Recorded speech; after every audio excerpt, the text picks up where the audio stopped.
Chains by Boss. Chains by Boss is now the official sponsor of the Cowboy Up podcast. If you need your custom cowboy chains, you go to Chains by Boss. You can find them on any of your social media. You can find them on TikTok, Chains by Boss on TikTok. You can find them also on Instagram, Chains by Boss, and you can also find them on Facebook. Chains by Boss will deliver the hottest new cowboy chains for you, and we recognize them as our official Cowboy podcast sponsor. Thanks. And always, Dallas Cowboys for life. Peace.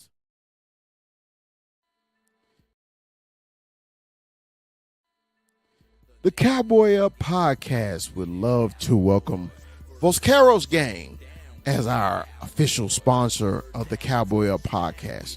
Voscaro's Game has all your custom stickers, your custom towels, your custom tumblers, anything you need to represent your team, such as those Dallas Cowboys or even those hated San Francisco 49ers. Voscaro's Gangs have you.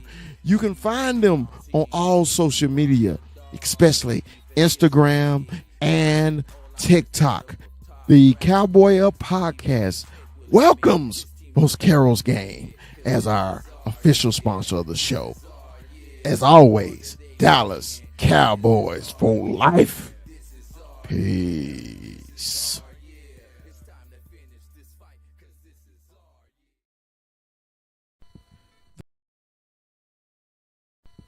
The Cowboy Up podcast welcomes Dominion Custom Clothing.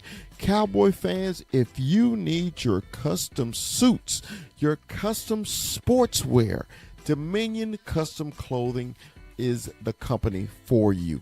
Dominion Custom Clothing also offers a free mobile service to your home, to your business for suit fittings and fabric showing.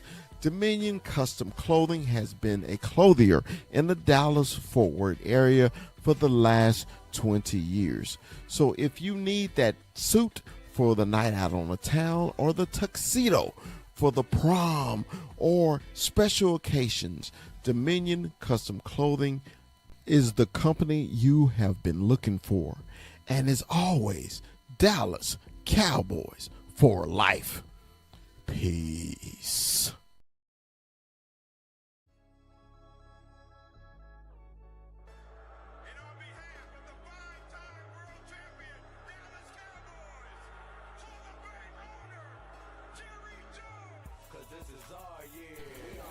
From Stop 6, Texas, it's the big fella.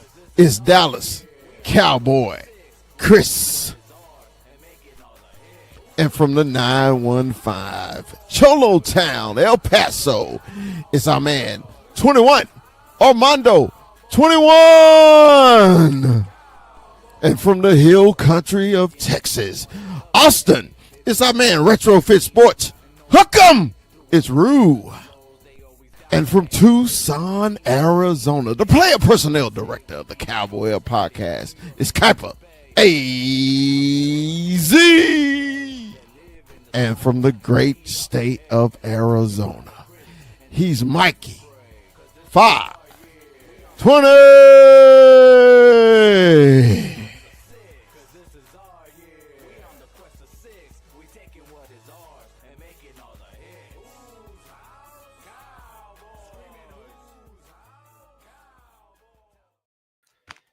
What's up? What's up? What's up?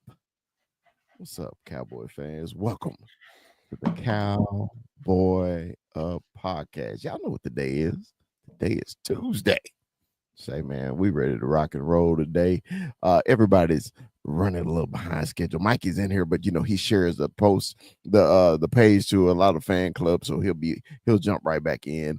My man 21, Armando 21, is still under the weather from being shot in his drive-by trying to steal tacos. I'm just playing. He was not stealing tacos. He wasn't stealing no damn tacos, man. He didn't get shot. Hey, when he made the TikTok, he said, "Brothers get shot every day." And he killed me, and he tagged me. That was funny. That was Like, funny. He was talking about like I'm the how one. you called him. Yeah, like I'm the one who shot him. I was like, "Look, man." No, you will get shot every day, man. You'll be all right. Yeah, You tough, ain't you? You tough. yeah, yeah.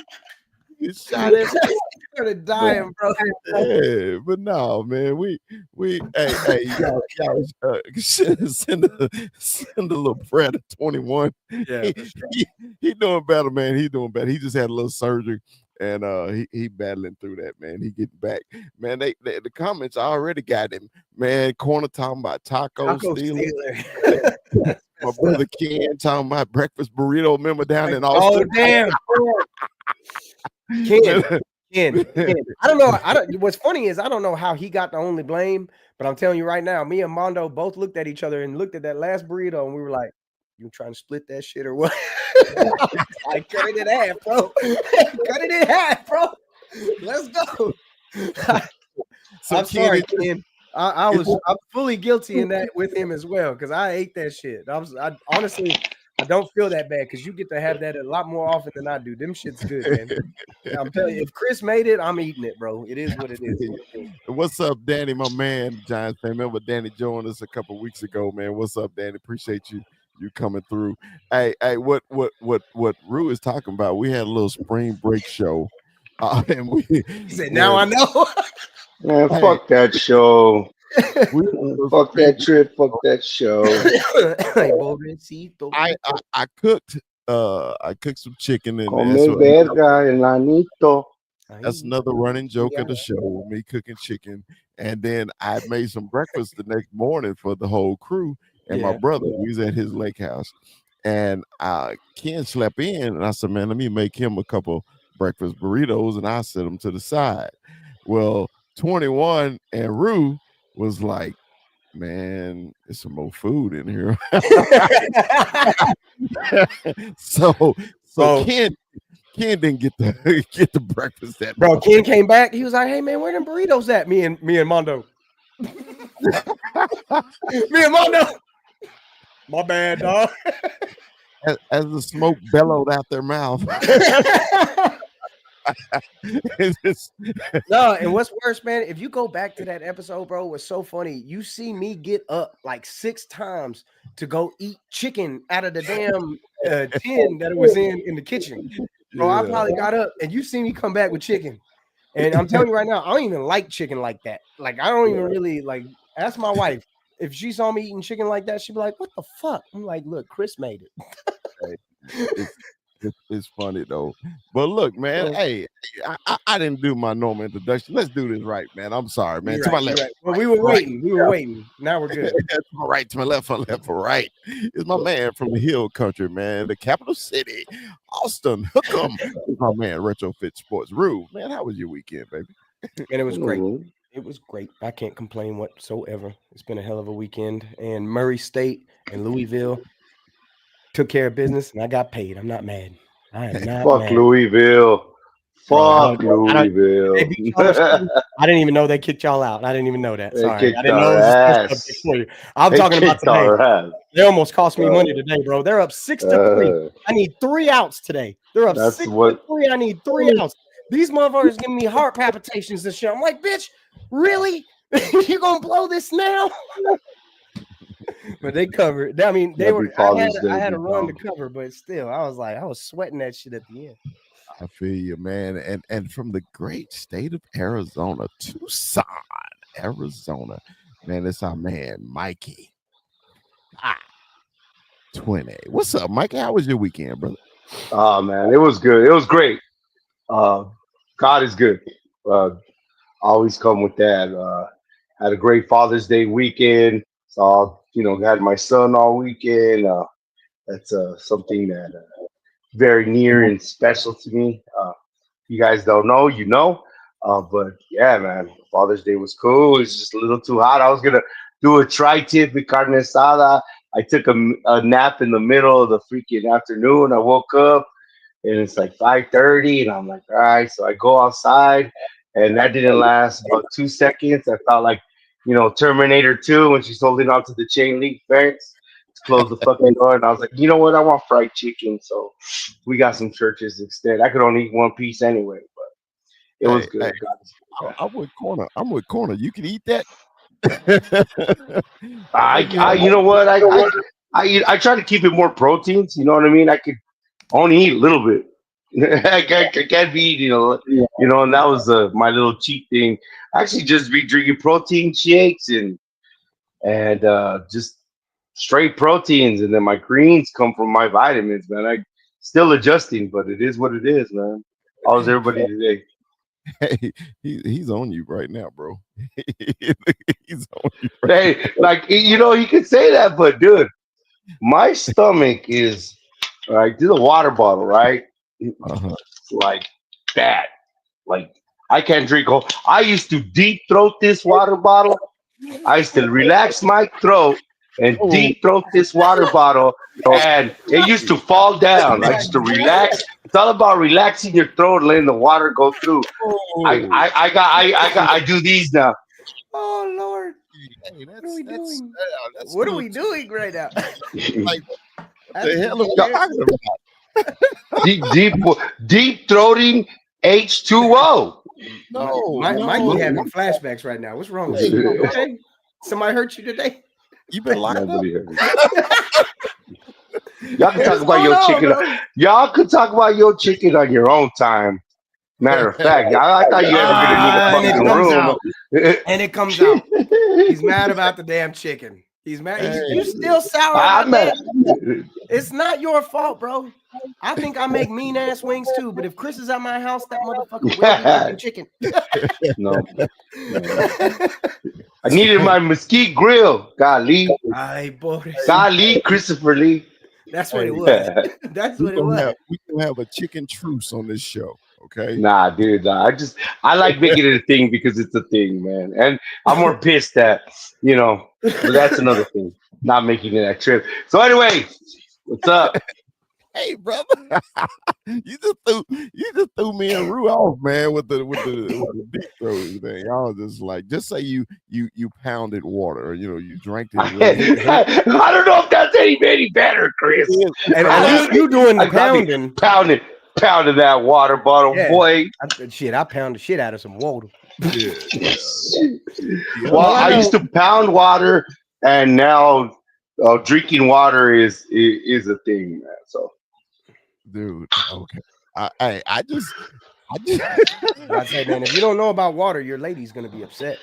Yeah, that woman is 80% water.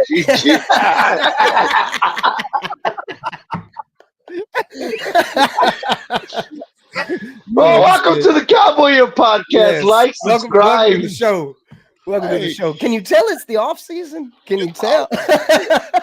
I like catching up with the fellas before the show, man, because you go like this from Mikey. It's just you never know what he's gonna say, bro. You never know. Nah, but I hope you guys had you had a good Father's Day weekend, Chris. And let me tell you about let me tell you what I had. So I was like, man, I'm sleeping in. I ain't gonna do nothing today, because hey, everybody back in Texas, so I'm out here in Cali. So my plan was just to chill all day, man. The wife come in there with the breakfast in bed. I'm like, all right, here we go. Had a little breakfast in bed, and then later on, a couple hours later, she said, okay, you ready for your spa treatment? I say, oh, spa treatment. So we get the facial, get the y'all see the look clean haircut. I'm about to say, I was gonna say the beard looks a little crisper today, man. It's all crisp, the little massaging of the beard. Is the juices and berries or what? Yeah. It's natural juices and berries. There you go. Yeah, natural juices. Man, I'm sitting there chilling. I was like, I almost went to sleep. It was feeling so good. Chris, your mom's gonna hear. Lower. It's a facial, dog. It's a facial. Hey, the AOs is there, right? the other kind, the public one. Okay, so then so then that night, man, she go out there and fire up the grill. My wife fired up the grill herself. Threw some steaks on the grill. Hey man, it was a wonderful Father's Day for me. Then my grandson sent me a video message, and it sounded just like this: "Happy Father's Day." And then his mom in the background say, "I love you." He said, I love you." Yeah. I was like, "I love you." What the? All of a sudden, we don't speak English now. Yeah. That's crazy. crazy. Well, happy yeah. Father's Day, Chris, for real, man. Oh man, Happy appreciate Father's Yeah, it. Arbor Day is before Father's Day, but at least we got it. Hey, did you get new underwear? Hell yeah. We needed a refresher on that. My daughter sent me money for the new hats, and I told her, I said I wanted her to get them, and she was like, "No, I want you to buy them." And I was like, "Nah, I'm gonna wait till the move happen. I don't want the hats to get lost in trend." You know what I mean? I'll be mad if Seattle hats are in Tampa. So she sent me money so I could buy new hats. Because the first thing she say, "What do you want for Father's Day?" And I was just pause on the phone. I'm like, really? I said, "What do you buy me every Father's Day?" She said, "A cowboy hat." I said, "Okay, that's what I want." She said, "You want one or two this year?" I said, "I'll take whatever you get me." So I sent her pictures of the hats I wanted, right? And so she sent money for both. So shout out to Taylor Brianne Lee. Shout out. Hooking up our pops and stuff like that. Oh, and then this time of year, you could get like last season stuff at like lids for like 50-75% off. You get run out with full hats for the price of one. So just saying. Yeah, so we had a good day, man. It was good. And let's talk. Y'all want to talk a little cowboy football? Y'all want to talk a little cowboy football? That's what we do. Training camp is what, Rue? Ain't it 3 weeks away now? Oh, we're close. All the other nonsense is over. So close. All the other nonsense is over, man. And now it is time. It is countdown time. It is countdown time. Countdown time. Everybody got through OTAs and everything healthy. Everybody's healthy. Mm-hmm. Right now we still on standby for the Micah contract and everything like that. Which we know as Cowboy fans, it's to be expected. Par for the course. Mikey, say it one more time. Par for the course. So I'm just like, man, look, if you worried as a Cowboy fan that the Cowboys hadn't signed Micah yet, bro, you shouldn't be. Micah's gonna be fine. And I was looking over the list. The Cowboys got 30 new players on their team, bro. 30. Beautiful chef's kiss. I like where you're going with this. I really do. Players. And Mikey, we was talking about culture, right? So I'm gonna lead you into this question, Mikey. Is those 32 players a culture change for you? It's not the same, guys. Yes, it's a culture. It's a big change. 30 play. That is more than 55 to 60% of your team or what you got on the field, including training camp. Remember, it's a 53-man roster, but that addresses the lack of depth we had last year. It shows that our offense is doing something. Mikey, hold on, Mikey. Hold on 1 second. Oh, shit. Hold on 1 motherfucking second. He was telling you to wait. He didn't I got two screens. He didn't give a damn. He saw you. I told you. I called it. I called it. I called it. I'm going to change my shirt now. First of all, I'm going to change my shirt. If you don't know him, you should know him. Yeah, the host of the Cowboy Huddle is G. the number one fan, Hampton. What up, G? What's happening? What's dude? I feel like crying right now. Whoa. That's crazy. I think I got an echo, guys. Is there an echo? Oh, Just, I don't know. I feel like crying right now, bro. not on our end. I don't hear you on our end. Okay. So what's I love found this. you guys. I found you guys. I love this. I love this That's so much crazy. right now. I feel like crying, bro. That's too funny. Sorry, it's my yeah, it's the surgery. It's the surgery. Hey, G, you didn't turn him into Mr. Sensitive. That is actually nuts. G, how you don't know what to make Mike cry? How you do that, bro? Say, we got one. Me and my boy, we like this, man. I love hey man. Without this man right now, this doesn't happen. So we've always given him credit. Like he's the one that put us on, showed us the yellow brick road, and we found Oz. So I miss you, G, for real, Say, man. hey, My man, dog. Let me tell you how this came about, right? Let me tell you how this came about. Well, hold him up. I'm getting an echo. Something's going on with me. But go ahead and talk, brother. Go ahead. So we was on Talking Crazy with Cowboy Corner with Mike. Y'all see Mike on the show all the time, right? And I told Mike, I said, Mike, this is the first time me and G been on the screen together in over a year and a half. And he was like, huh? I said, dude, it's been a year and a half since I left the show and everything. I say it felt good. I was like, well, fuck. I say, man, it feel good to see G and those tones of in the voice, G Hampton, that southern gentleman. That southern draw. His draw. Thick ass draw like his. You muted yourself, G. You muted, G. You're muted. I'm getting an echo. I don't know what's going on, but hold on, guys. Oh, y'all keep talking. On our end, you sound good though. Like on our end, you sound good. You sound good. Okay, y'all keep going. Let me try to fix this. There is like a little delay, but you sound fine.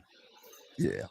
So yeah, man. And when we was on Corner Show, and I was like, I text G. I say, man. Matter of fact, last week, remember we kind of mentioned it last week. Yeah. So I texting G while we on the show.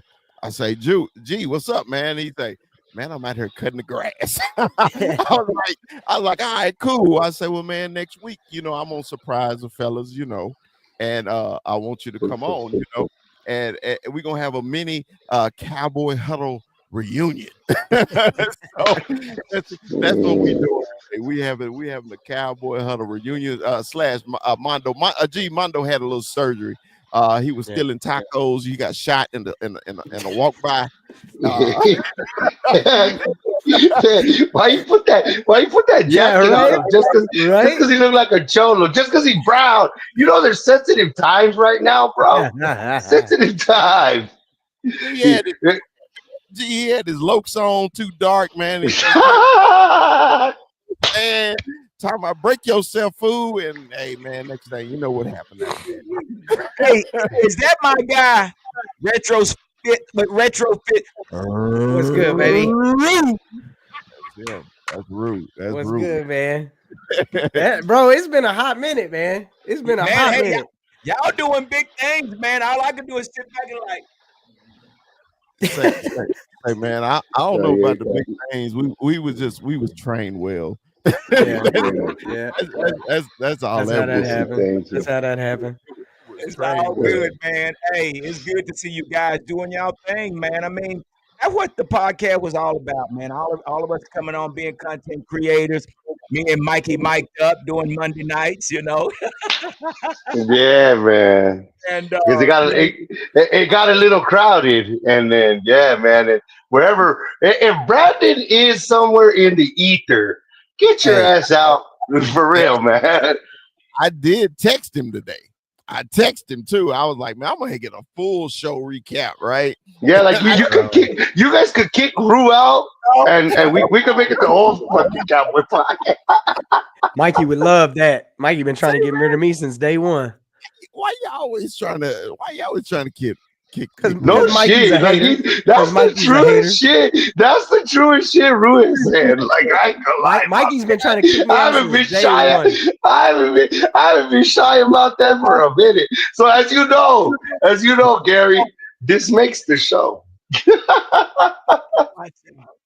Shit, it is what it is.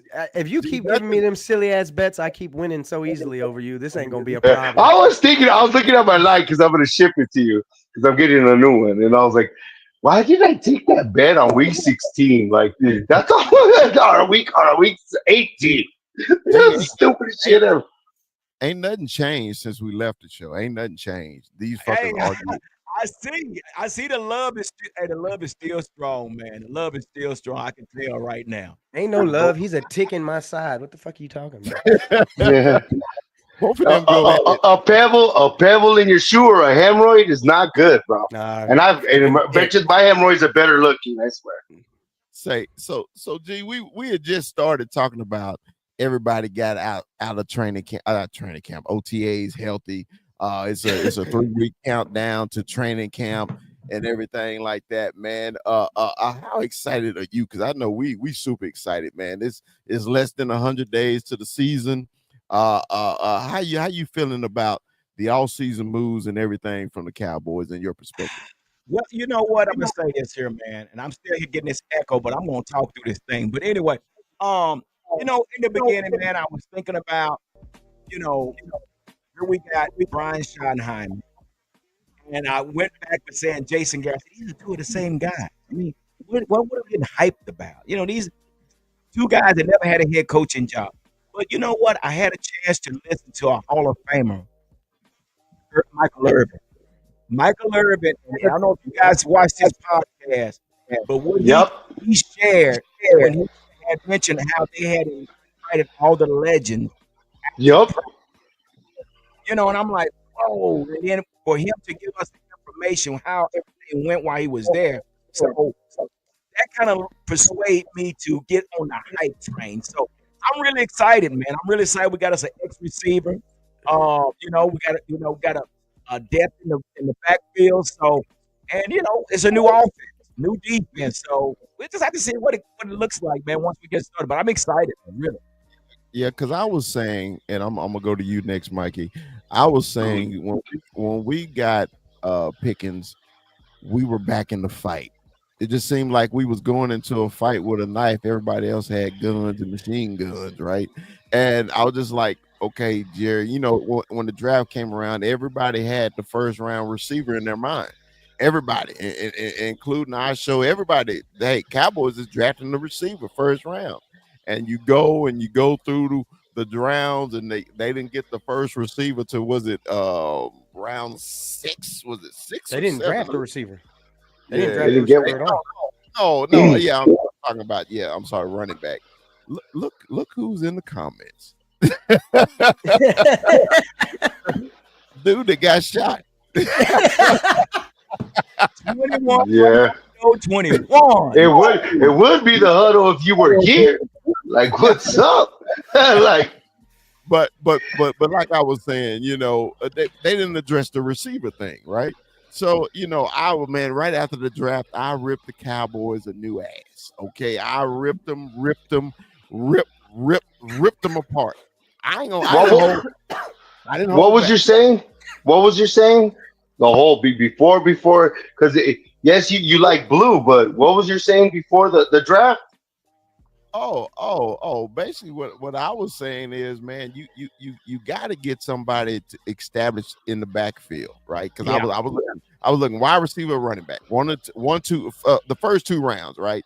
And we went totally opposite. We went guard, defensive end in the first 2 rounds, right? And you were thinking, what the hell? So Mikey, so since it's settled down, we're going into training camp now. Are you were just about to talk about it? Are you happy with the roster as it is now? I am. I am. Like, I want all these pundits and all these people that shit on the front office. Last year was last year, but this is this year. And like I said, this is the all in we wanted last year. If you see, like you said, there's 30 new players on our roster. That means of course, they had to fill up those spots, but I believe we got quality players and quality depth and a lot of depth. I like our linebacker. This Sanborn kid is gonna be something. Oh, getting Dante Fowler is huge. Re-signing Cavante Turpin is huge. It's huge for us and what they've done, and not just getting George Pickens, but making us a viable threat for the NFC's crown and making the playoffs. Like you said, we were running around with a doll-ass knife in a gunfight compared to the Philadelphia Eagles, because like it or not, that's what we got to compare ourselves to. The damn champions. As much as that's throw up in our mouth, that's the bar that's been set, not just because they won the Super Bowl, but in the manner they won the Super Bowl, the manner they ran the season, and they managed quarterback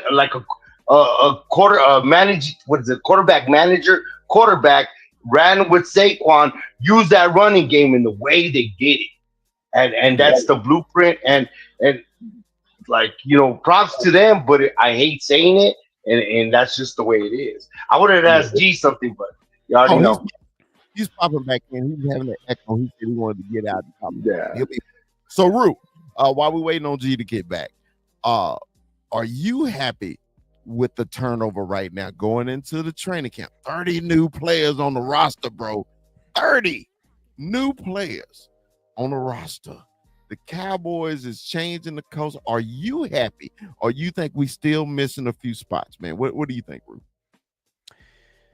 For me too, it's not only about the new pieces, but it's about the pieces I'm getting back. I'm getting so much back that I lost, and a lot of these guys are still new, because we thought with last year with Sam Williams, that was going to be the year we saw him pop, right? Like we were going to see him take that next step, become that guy, whatever. We were hoping he was going to take over for D-Law anyway. So that now it's like, not only do I have him, I've got Nealand, I've got Donovan Izaraku, I've got Peyton Turner, who was a former first-round pick, which, we've said it in the beginning of the show, like in the show that we talked about him, he's a pickup guy. But at the end of the day, it's a new body, and it's somebody I'm going to see. How many of these 30 guys am I going to keep? It remains to be seen. We'll find that out through minicamp, but ultimately, there's a lot of meaningful pieces. Dante Fowler, like Mikey just said, is a huge piece to get back. Yeah, that's a huge piece to get back. I like that 13 on him too. It looks good. He's a veteran. He's coming off the best season he's ever had. And at the end of the day, he knows this team. He knows the locker room. He knows the area. He probably still has a place where he hangs out here. Like, he was only here a year ago, and he was here for a couple years with Dan Quinn. What? Sorry. I would argue it's the best 3 seasons he's ever had since he's got on the Cowboys. Ultimately, you know what I mean? Ultimately, it's just to double down that Dante Fowler is a valuable asset to get back onto this team.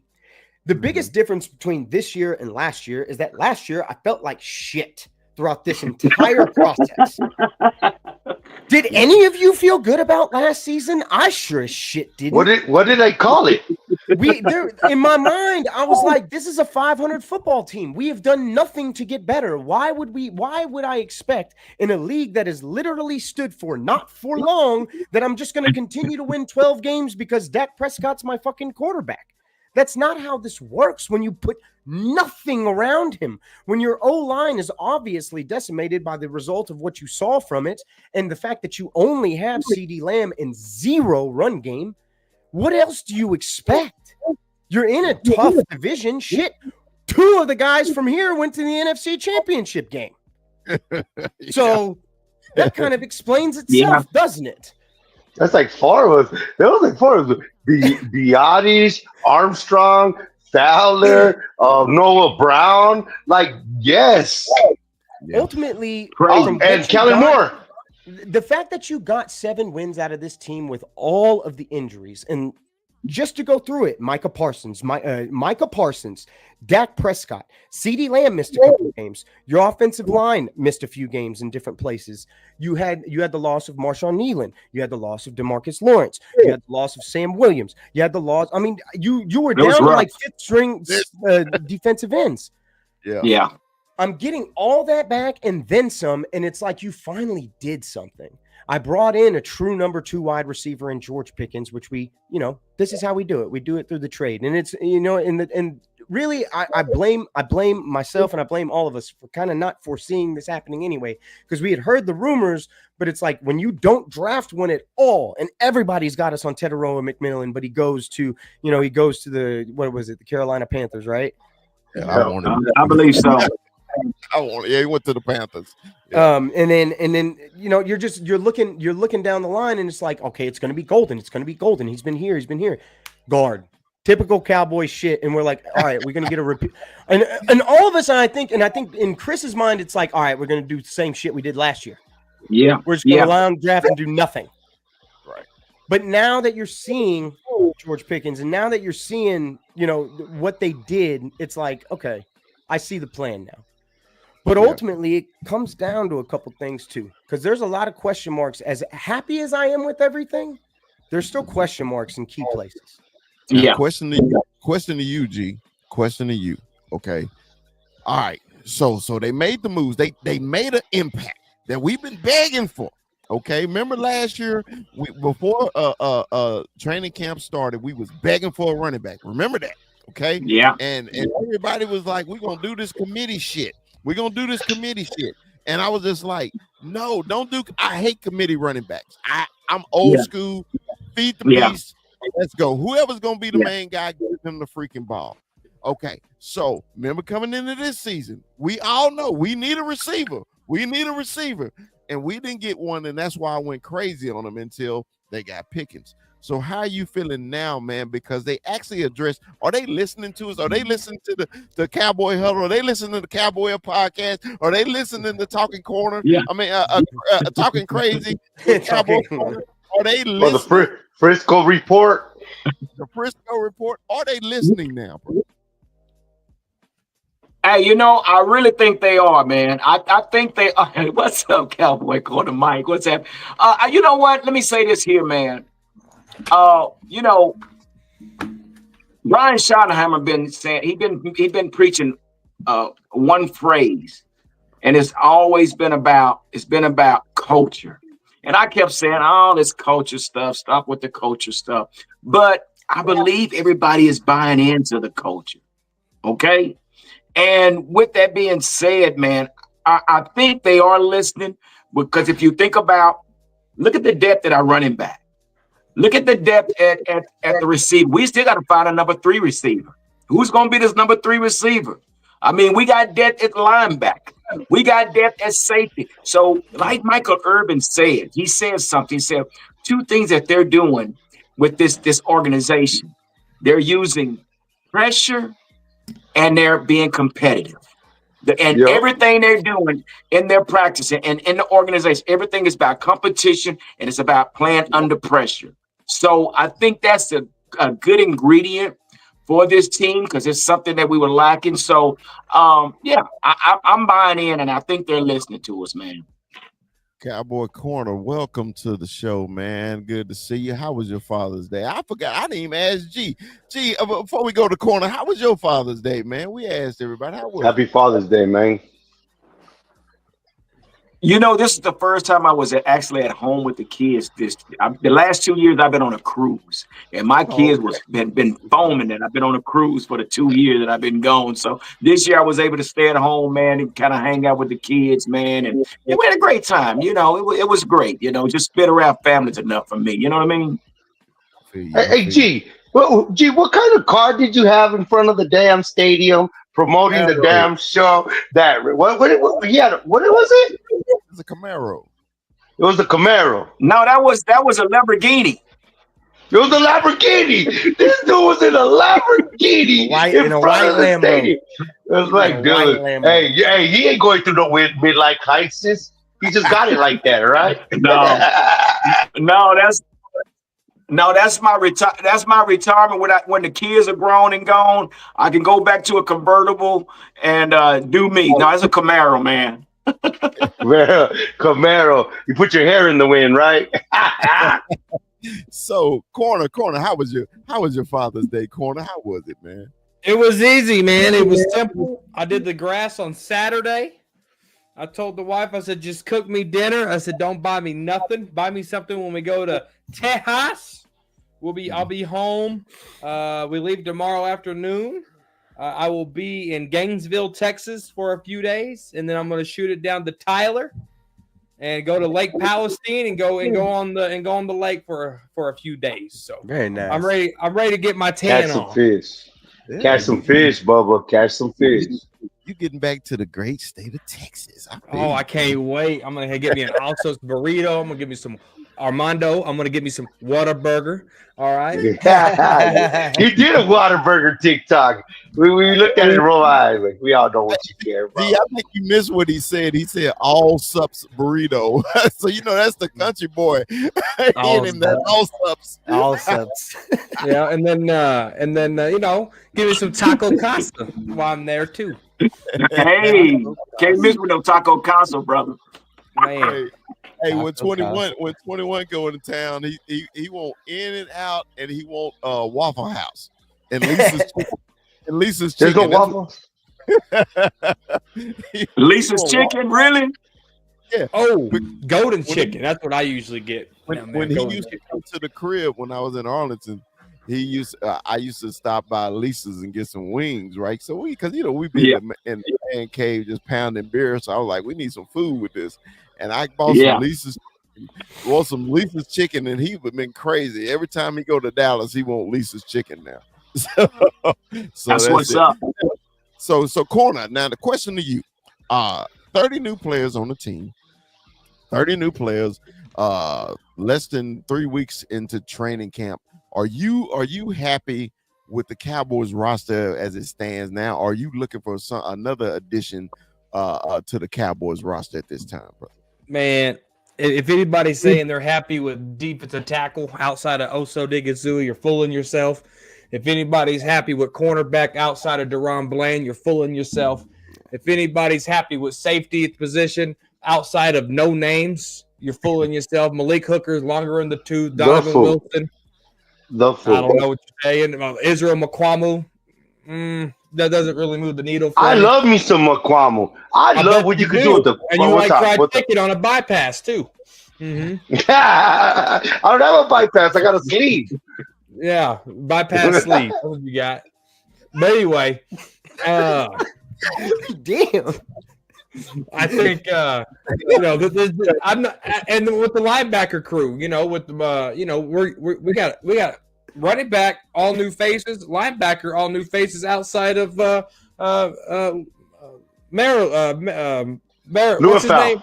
Maris Luafau. Yeah, I was outside of Maris Luafau. So there's a lot that needs to happen. Am I optimistic with Schottenheimer and drinking that Kool-Aid? 100%. But how can he get these positions that are big question marks and go to work? Now, I will say this. I'm not going to go long-winded, I promise. Last year, we needed a running back. We got old Zeke, right? This year, we got Chevelle at corner. We got some different younger pieces versus betting on the old stuff, right? So I like the approach, but I need to see how this thing plays out. But I still got us winning 12 games, if that tells you anything. Oh, okay. Well, I must be a fool. If I like Toya, I like what they did with getting Solomon Thomas. I like the depth, and I'm gonna like the Rodgers is still on. We're still doing the wait and see with Mozzie Smith. This is his third year, and if he ain't the dude, he ain't the dude. This is it. Hey. And I think our pass rush is gonna make what our cornerbacks do. Deron Bland is Deron Bland, which is solid. What's going on with Elam out of camp? It's sounding great. I get it. Buying into the culture, hearing everything, looking at that, seeing the pig on the lipstick. We don't know until we see. But for right now, and Aquamu, you just said it. He could play safety and cornerback. And you guys forget what he did as a slot corner against Tom Brady in that playoff game. He played a magnificent game. I just watched it. I was like, man, what Kwame can do it. He's a big guy. And two, this is his fourth year in the league. He's not going to grow as a player. And Wanye Thomas, like, we got depth. We got dudes. And sometimes, like, the big piece of the pie is Micah, CD, Dak. Everything else is the topping. So that's where it's the great value. Yeah, that's a callback, G, for us. I was saying that the Cowboys is always shopping for great value there at Walmart instead of Target shopping. And it would drive me crazy. Go ahead, Ruth. I will say one thing though. Does Solomon Thomas move the needle more for you than Jonathan Hankins did?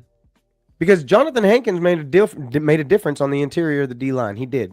There was that for that short time we were able to use him because of his availability. When he was next to Oso Digizua, Oso was leading the league in rushing tackles.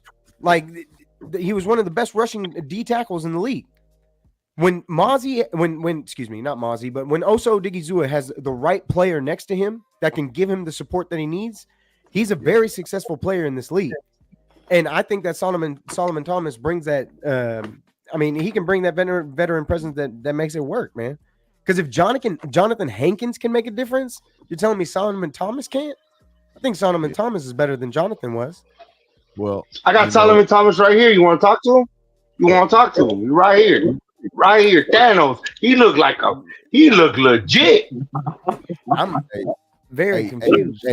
Y'all are fighting with dolls right now. What is happening? Just like me, you played with a bunch of guys who was cock diesel and couldn't play a lick of football. I don't give a damn how you look. I want you to play football. So G, I got a question for you, baby. I know. Yeah. I'm less than 2% on my boy Mozzie. Okay.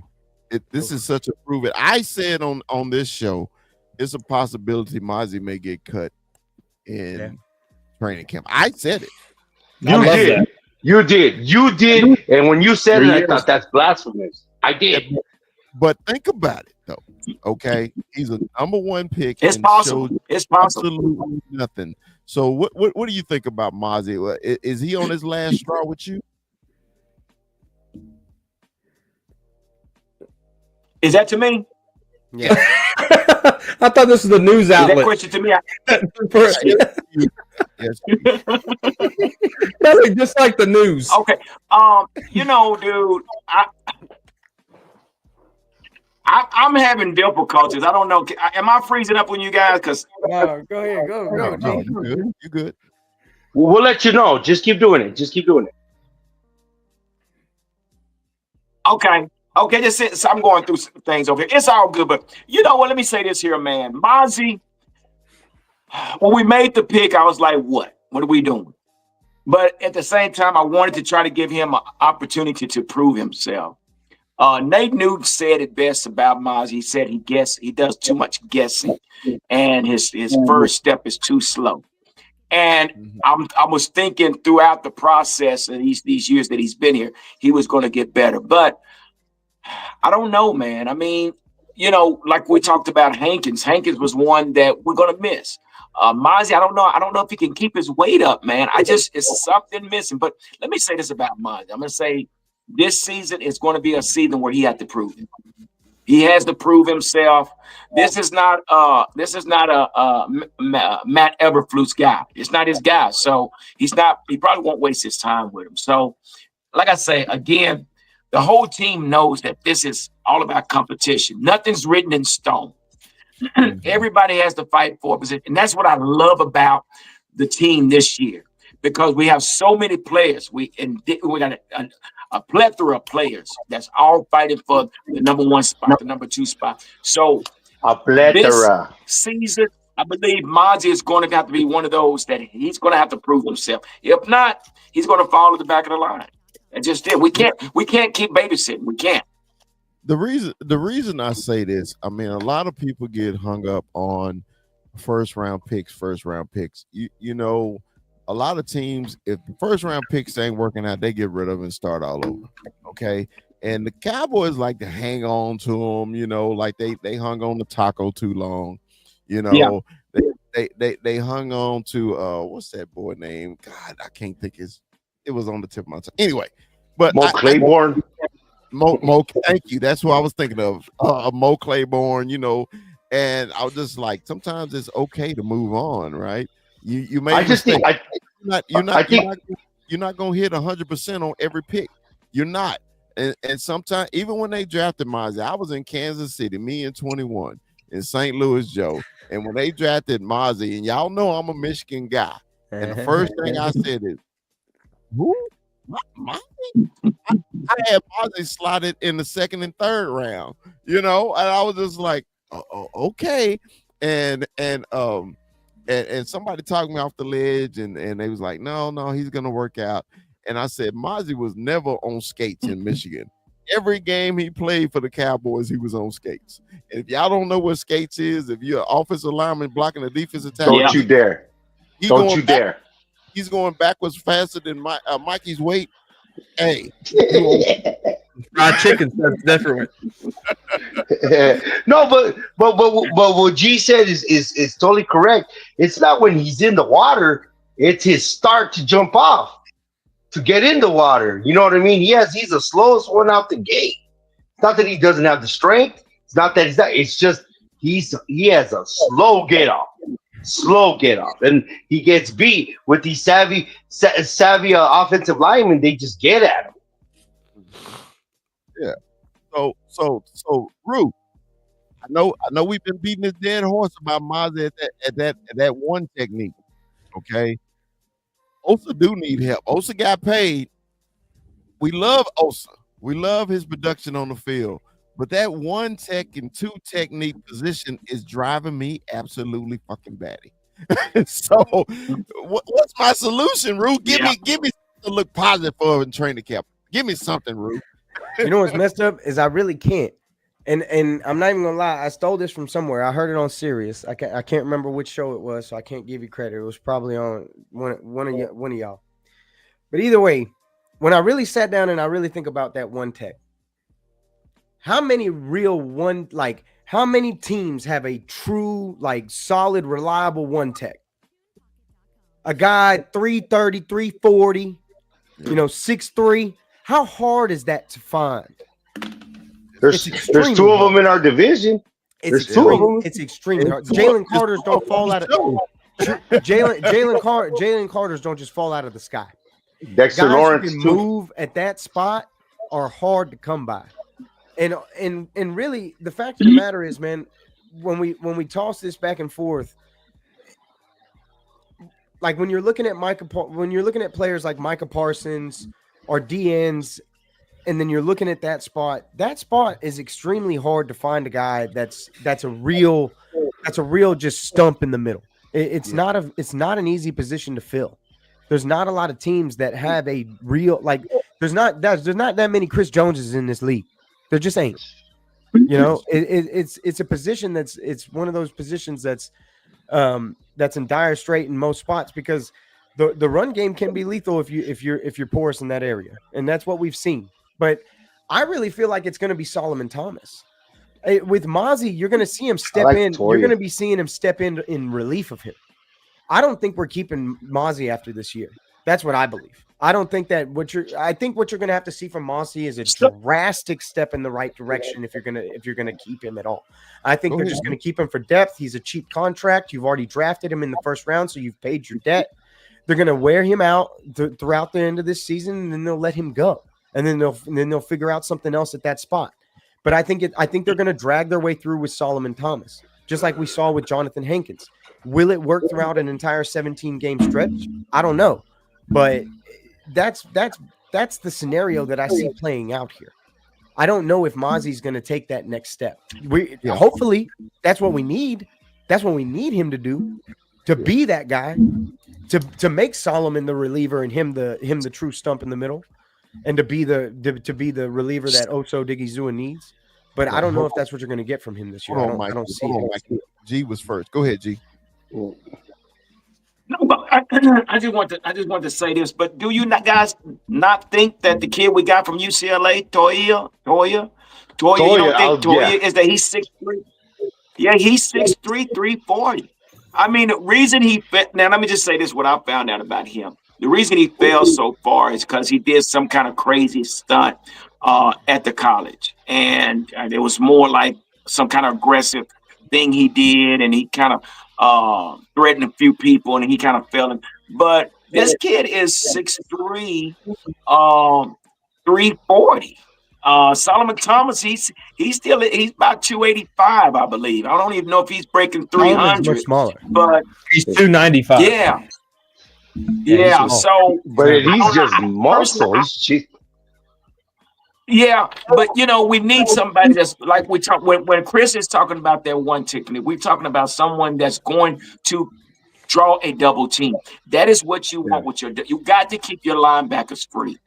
And one thing about Kenneth Murray Jr. he said, I take it personal because of the rap that the Dallas Cowboys got last year of how bad they got ran on. So he said it's his job to make sure that he plugs the holes that's necessary. But again, in order for that to happen, you have to have a big guy. I just don't know, Rui, if Solomon Thomas is going to be able to draw a double team. And that's what we were looking for. From my understanding of how Matt Eberflus wants to run the thing, from my understanding of it, he's going to be relying mostly on these linebackers. These guys he's going to use speed and he's going to use lightweight in the middle. That's his plan. Linebackers can't do anything. But what I'm saying is he's basically going one-on-one up front and having the linebackers come through. That's his game plan in terms of what I understand. He's more linebacker centric when it comes to stopping the run than it's going to be from the middle. Who's going to draw that double team? You don't really have anybody on this defensive line that's going to draw that double team, from what I understand, other than Micah Parsons. I mean, outside of Micah Parsons, who is it? I don't know. I don't think there's anybody. Now, when it comes to the kid from UCLA, I mean, what was he? That's the 4-3 scheme, though. But right, no, he was sixth round pick, no, 6, I believe, 6 or 7, sixth or seventh. So seventh round pick. I mean, we got Jada, 7th round pick.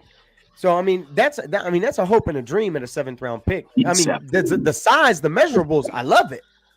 Please let me hope that he is the next Vita Vea. Stick him up front in the middle. There we go. I'll be happy as shit. Yeah, but if I'm talking about Mozzie Smith, if you're just asking me flat out what I expect from Mozzie Smith, I expect him to be filler. I expect him to be a reliever. I don't think they're going to keep it. Go ahead, Mikey. Finish so like when the Cowboys were dominant, when they're doing their thing, they had a rotation. It was Jimmy Jones, Tony Casillas, Leon Lett, Russell Maryland, Chad Hennings, right? And they weren't 70 snap guys. These were 15 snap guys. And I think this is what we need.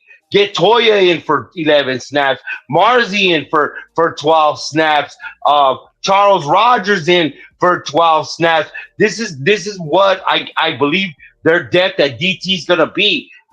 Yes, and the thing with Mozzie is he was picked in the first round, and he is who he is. He's not who we thought he was gonna be. Now we need to get over it. Use him for the 10 to 15 snaps. We're gonna use him. Let him use all his energy. Tell him, look, this is how much snaps you're gonna get. Be hungry. Go balls to the wall. Go ape shit. But back in the day, we didn't. Maybe Leon Lett turned into that. Russell Maryland was that guy. But at the peak, it was a rotation of guys. And I do like Toya.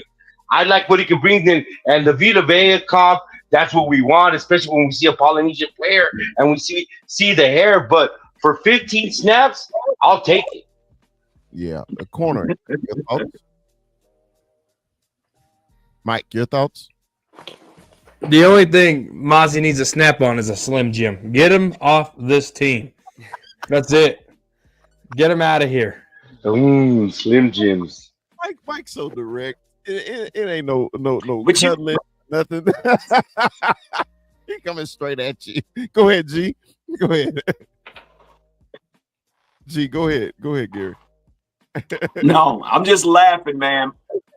I'm just laughing, but when we talk about that front line, man, yeah, I'm with Mikey. You're gonna have to have a rotation. That's definitely got to have a rotation. And I think Mozzie will be on the snap count if he gets on the field. I just don't know. We can't. I know Jerry don't want to label him as a bust, but basically that's probably what he's going to end up being, is a bust, because we drafted in the first round. And I always say, when you're going to draft the first round, you want them to be able to contribute somewhere during his tenure with the team. But this hadn't been the case with Bonnie. So how long are we going to spend time with Bonnie? So you can't spend a lot of time with someone who don't love football. And that's the biggest thing. You're right on for that. That's true. When people tell you they don't love football, it's not something that you kept a secret. But people know, they see the difference. They're in the room with 90 guys and hungry guys, and there you could see the difference. And that's the biggest thing with Mozzie. But Chris, I want to hear your sexy voice on this issue. What do you think about the whole thing? Like I say, I'm kind of on Cowboy Corners page with Mozzie right now. Y'all know I loved him so much at Michigan. God, he you couldn't run at him. You couldn't run at him, and he get in the pros and he lose all that weight, and he didn't look the same, and he hadn't been the same. So and then when you, like G say, you don't love football, hey man, you in the wrong possession, you in the wrong profession, because you gotta love every ounce of this, when you play defensive tackle, because you gotta take the abuse. Because as a center myself, hey man, that's the battle right there. You in the trenches, you in there ready to fight and everything like that. So unfortunately, Mozzie hadn't been fighting. So that's what I think about it. He's been fighting his inner demons. That's about it. And let me say this, y'all remember. Hold on real quick, y'all. Come y'all on. remember for the mama wanted for everybody that played. Happy Father's Day. Thank you. Thank you, Miss Eunice. Thank you, Miss Eunice. I promise not to cuss today. Hey, Mike, she know you saying something you shouldn't. That's why I promise. She just wanted to go to pray for him. Yeah, Mama flew in today, so she in San Fran with me today. But look, that's what's up. So back to this. Okay, the reason I'm bringing all this up, man, is because training camp is around the corner, and I want to look for certain battles. So G, we're gonna start with you. Who is your battle you looking for in training camp, man, to win a job or a spot on this team? Who are you looking forward to see the most in training camp? Man, this running back battle is number one. Because right now they're saying Miles Sanders is getting all the snaps right now. But and wait a minute, did y'all know? Were y'all aware? Rue, you gonna love this. Deuce Vaughn is getting more snaps than Jaden Blue. I need my what? Wait. Well, say that again. Yeah, it's happening. I was listening to that. Say that again, G. G, say it again. We had this debate years ago. Well, not a couple of years ago. But listen, Deuce Vaughn is getting more snaps than Jaden Blue. What? But listen, and there's a reason behind that, Chris. Well, now Rue should know this. Rue, I shouldn't have to say this. You should be educating us on this, and you know why he's getting those snaps. Well, let me say the reunion of Connor Riley and Deuce Vaughn. Wow. Who knows Connor Riley's scheme better than Deuce Vaughn? Nobody. Come on, Rue. Help me out, Rue. Anybody. Look, man. Look. This is all I'm gonna say. This is all I'm gonna say. It's the underwear freaking Olympics, man. It's the underwear Olympics. Don't tell Joe Randall that. I've heard about Javonte Williams. I've heard about Miles Sanders. I don't want to hear this nonsense. Until these boys are in pads, I don't hear nothing. Until these boys are in pads and somebody get hit and I see my first fight, I don't hear nothing. I don't hear nothing because that spot is wide open. He might be showing him how they like to run things. He might, because he understands what the scheme is and because he's worked with this man before. Okay, fine. But come on, man. Am I really supposed to expect that Deuce Vaughn is the future of my run game? I can't help but kind of laugh and chuckle at that. But Rue, let me say this. But Rue, every running back we got back there, they're all scat backs outside of Phil Maffa and Javonte Williams, and they're all scat backs, and we got to look at Clayton Adams. Clayton Adams, remember when he was at Arizona, who was his running back? James Conner. This is a different type of offense. We're not looking at the big pound and ground. You look at Clayton Adams and how he ran his offense, and now with Connor Riley. Again, they are using scat backs, and again, who knows the scheme? I'm going to better say this than. I'm going to say this here and now. But you are going to see a rotation, and I'm betting by like third, fourth game, we're going to be seeing a lot more Blue and a lot more Mafu. That's what I expect. That's what I expect, and that's true. That's what I expect, and it ain't going to be Deuce. You're probably going to see Javonte or Miles, whichever one of them comes out in the beginning to lead the group in the beginning, and then one of these guys is going to pop. And honestly, I wouldn't even be surprised if Mafu ended up taking over the whole damn thing. If he can pop enough, that's true. Maybe he might be too slow. If you can get the burst and second hand from Blue, I think it would work a lot better. Not to mention, he can catch passes out of the backfield like a monster.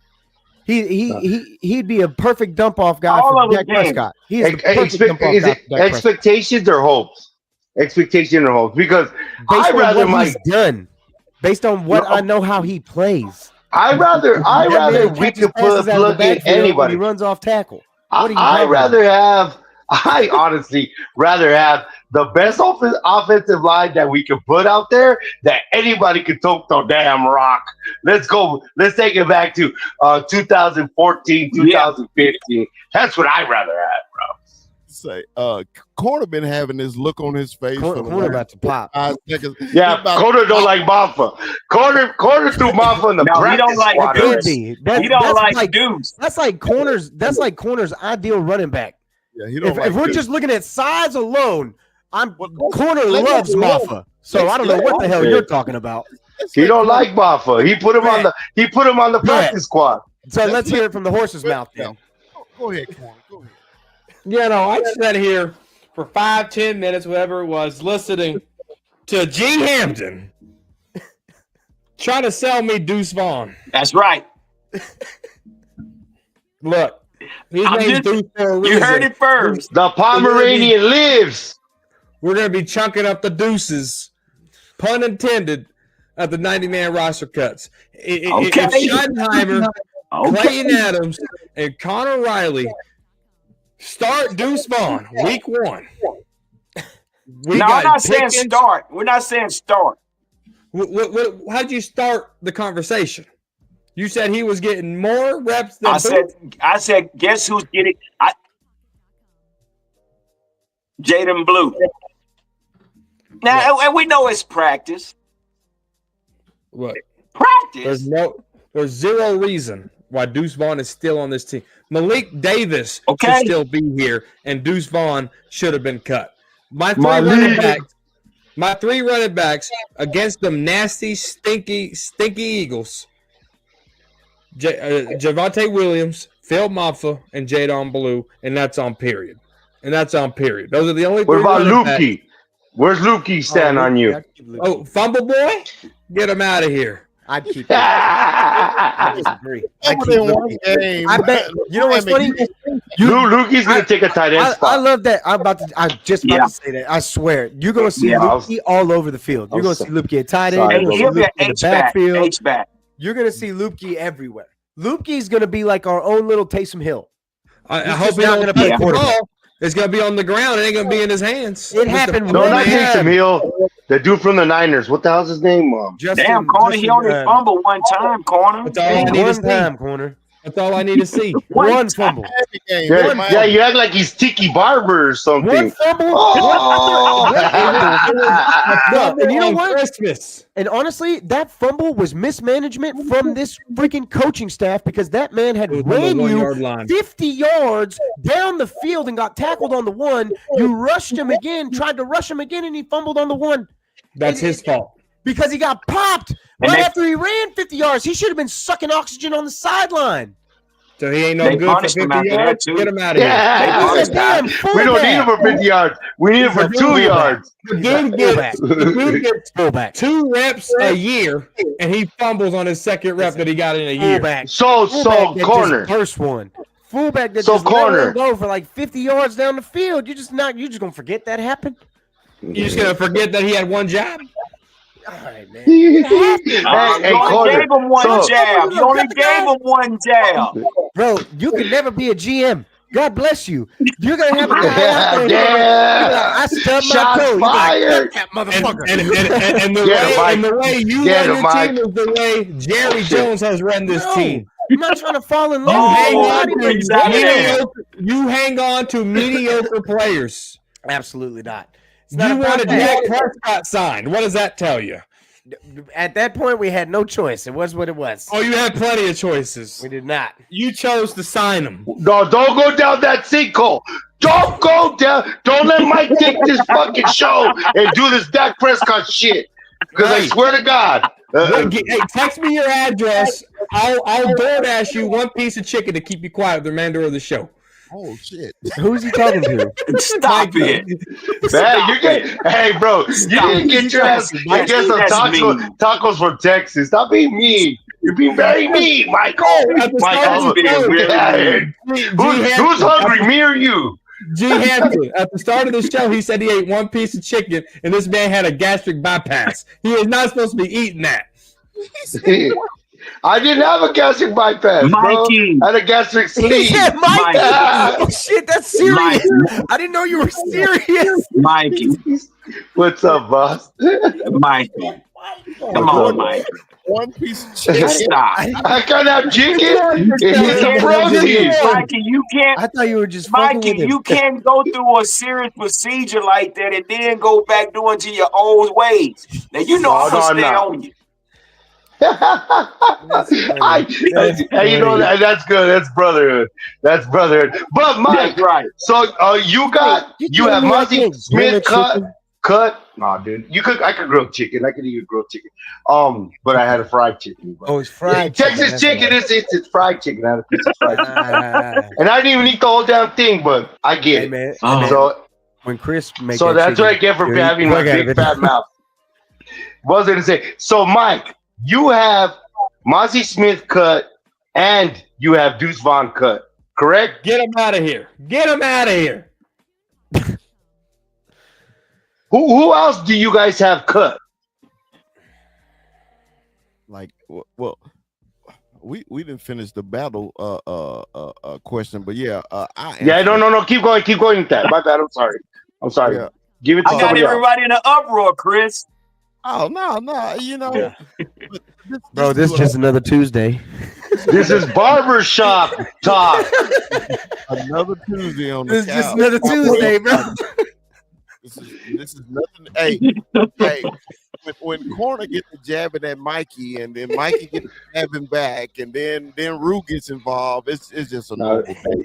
The real violence was ruining him right now, bro. No, but pass that question around. My bad, boss. So yeah. So Corner, what battle are you looking for in training camp coming up in a couple of weeks, brother? Oh yeah, man, I'm looking at the number 4. Turpin's my number 3. Are you kidding me? I'm looking at Turpin's my right in number 3, just because the contract extension that he got, and I think he's bigger than special teams. But I'm looking at Jalen Brooks. I'm looking at Jalen Tolbert. I'm looking at some of these guys that could really step up to the plate. Ryan Flournoy. Paris Campbell. Paris Campbell is the last guy on here. But what do you think about him and Mingo? Yeah. There's a reason why he's a lost guy. It's Paris Campbell. Show me his resume. Oh wait, he don't have one because he sucks. All right. So then you got. I'm not arguing for him. I'm just asking you, bro. And then Jonathan Mingo, right? Those outside of Turpin, those are my Mingo, Tolbert, Flournoy, and Jalen Tolbert. Jalen Cropper? No. We already got one. It's Turpin. Cropper and Turpin same. We're still bringing up Jalen Cropper. It's Moreno Cropper. Moreno. I just didn't get him yet. You know what? So are you saying Mingo is better than Cropper? Yes. Are you saying Flournoy is better than Cropper? Yes. Really? What? The other Cropper, he don't even have a harvest to crop. He ain't doing nothing. Well, they played more regular season Mingo games than ain't him. doing nothing. You just wait. M-I-N-G-O. M-I-N-G-O. Wait, just wait. He's a second-round pick. We're talking about Jalen Moreno Cropper, who's a free agent. There's a reason why no one wanted his ass in the 8th round. All right. So go back and look at his highlights, my man. Hell, I see more highlights out of Cropper than I do Mingo and Flournoy. Time out. You can't say go watch highlights because highlights are made for the player to look good. Period. That's why they call highlights. I think he meant film. I think he meant film. Give him the benefit of the doubt. He meant film. Remember, he's our guest on this show. Hey, Warner. I played Peace Talks 2 weeks ago. What just happened? He's buffering. I played Peace Talks 2 weeks ago, and that's why G Hampton's on the show. Cowboys Corner made the peace treaty. We was already cool. We hadn't been on the show together. Cowboys Corner made the peace treaty. Anyway, Rue, your battle going into training camp. Who are you looking for to make a good showing for the season? I mean, I've got more than one, but if there's a battle that I'm more interested than anything, it's the trenches. I want to know what this D line and O line look like.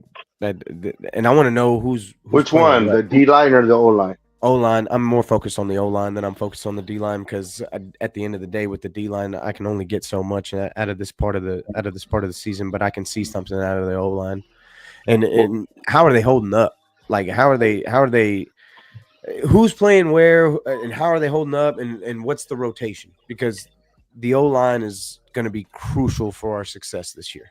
That's going to be what wins us football games this year because this O-line has the potential to be a very, very, very good O-line. I know it's young. I know we're putting a lot of faith in a rookie and an 8th round pick and in a second-year player. And obviously Tyler Smith is now the leader of this offensive line. You know, he's the man, right? That's my best player. Yeah. Like Tyler Smith is up there on this roster. He did it in a very short amount of time, and it's a beautiful thing to see. But I really have a belief that this O line is going to be very productive. I think that Zach Martin was hurt last year, and we saw a difference in his play because it was the first time I ever saw that man look human ever. Yeah, and Tomlinson.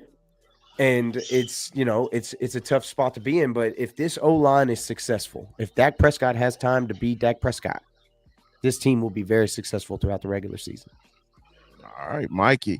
What battle are you looking for, Mikey, going into cornerback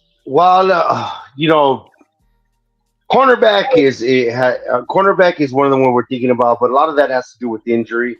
We'll see what happens. But I'm interested in linebacker. Very interesting. Overshown is hurt, and that's just another thing. But they're talking about this kid Sanborn, translating from the Bears down with Eberflus, and him being the guy, and then Murray as well.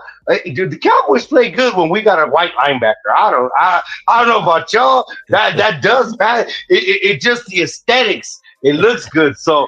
What's going to happen with Murray and Sanborn at the same time? When are we going to see Overshown? But what are we going to start with? What are we going to start? A smart, heady player and and that's what I'm interested for the sake of content. A big one, yes, of course, we got our wide receiver who's going to be the next guy, but my big one is Jack Sanborn and Murray, the new guys. What are they going to do with our defense? Who's going to be the captain of our defense? Who's going to call players? Who's going to reroute people? Who's going to be the extension of Eberflus on the field? Okay.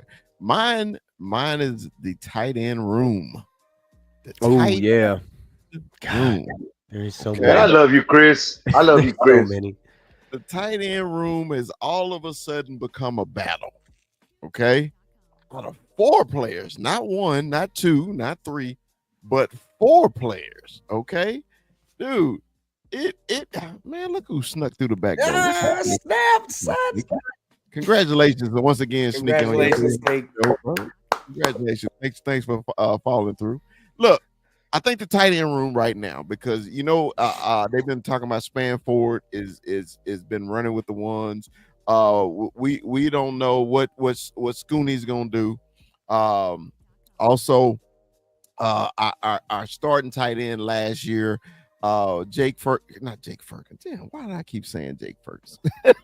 It is Jake Ferguson. Jake Ferguson. Okay, Jake Ferguson. I'm thinking about the kid in Dalton Schultz. You're thinking about Schultz. Okay, Jake Ferguson. I think Jake Ferguson, man, need to have a comeback year. He really do. I just think he played half-ass last year. Just like he was like missing a step the whole season.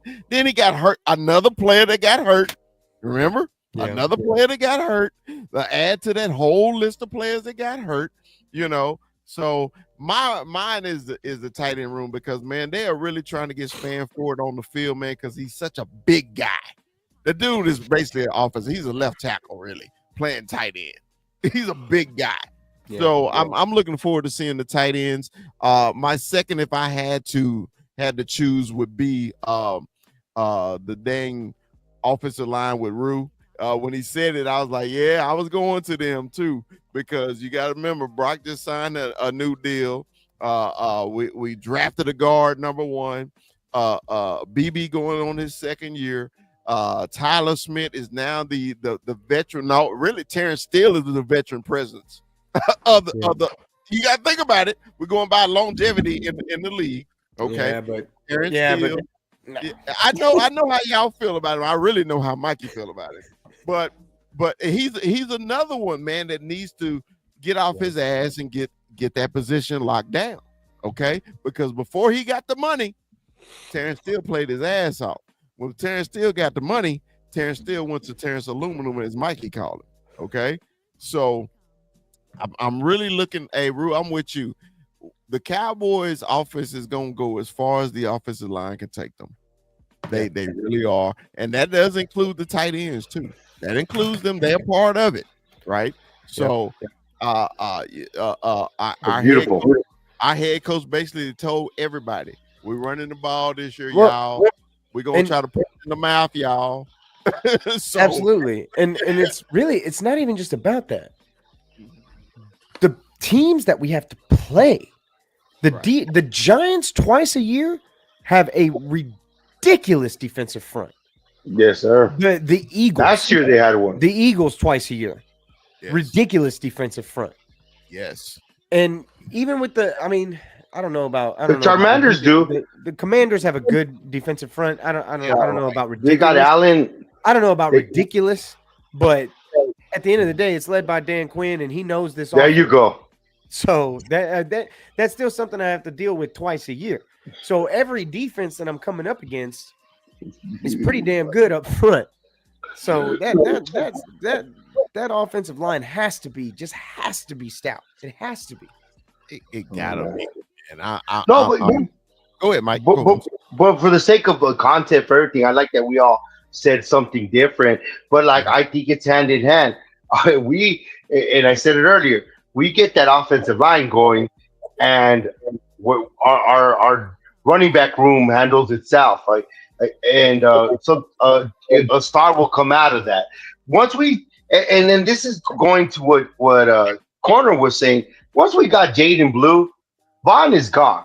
That's the scat back. That's who he is. All reality. I know what G was saying about him getting the snaps, but they're just trying to run a practice, so he knows the calls and everything.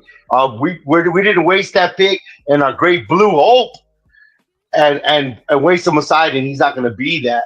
And the thing is that we're talking about, and we're not saying, just like how we're talking about Mozzie, now we're talking about Tyler. And I ain't talking about the middle Tylers. I'm talking about that outside Tyler.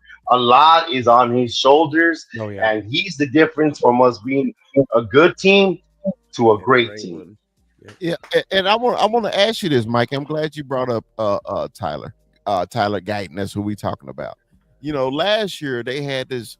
They sat him and didn't activate him for a game. Then they did activate him, and then he play a half, and then they put. My whole thing is now we need to really know what we got. We can't deactivate him. He's another number one pick. He got to play, Mikey. So, Mikey, are you comfortable with him over there on the left side? Well, I'm comfortable and I'm confident in our coaching. Mm-hmm. And what is Cowboy Corner? And that's funny, G's here because G used to praise Mike Solari, right? And he's the one that sat down guiding. What did they do with Booker? Slapped him there to the loss of our boy Brock Hoffman, which we are homers for. They put the first round pick there. There was no jerking around saying, "Oh, you're going to be on the third team, then the second team, and then you're going to be on the first team." No, they straight put him there. And then this year, them putting freaking Guyton there.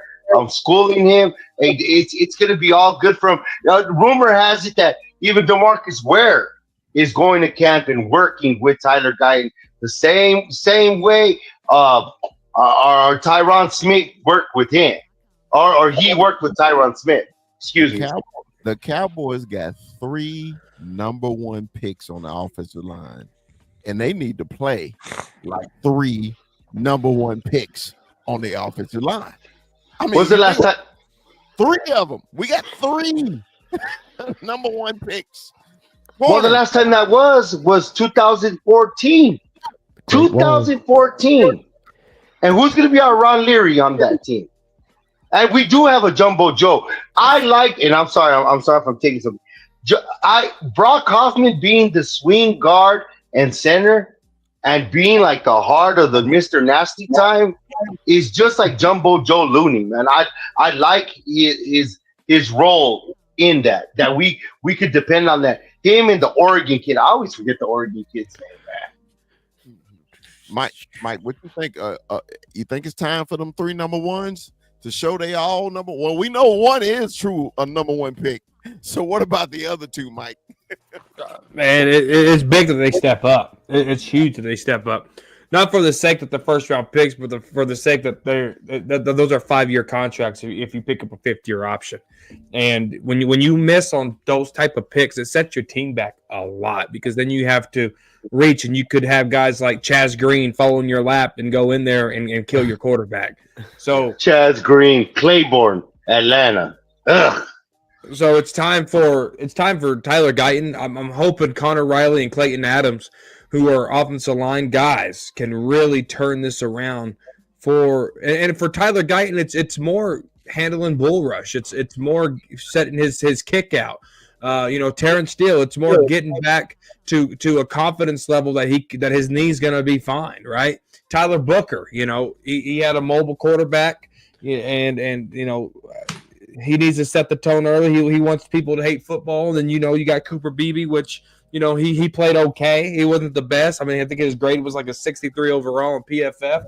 It could have been better for Beebe. But I'm looking at Connor Riley. I'm looking at Clayton Adams, and I'm saying, okay, this is the perfect setup to help this offensive line. And if Tyler Guyton doesn't pan out this year, I don't think he ever will.